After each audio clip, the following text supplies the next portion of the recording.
আমি কলঙ্কিনী হব জগতে রে, আমি বাসে কি লাভ হবে।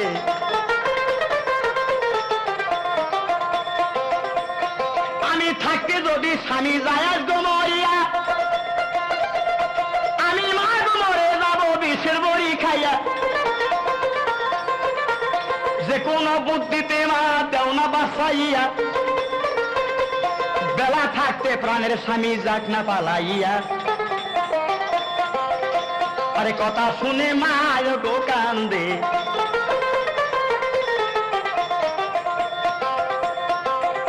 বলে কোথায় আসো আকাশ বাতাস তোমাদের দেই কইয়া, তোমরা কেন পাও না খবর স্বামীর কাছে যাইয়া। আসো ওরে পশু পঙ্খী তোমাদের জানাই, আরে স্বামীর কাছে খো না খবর।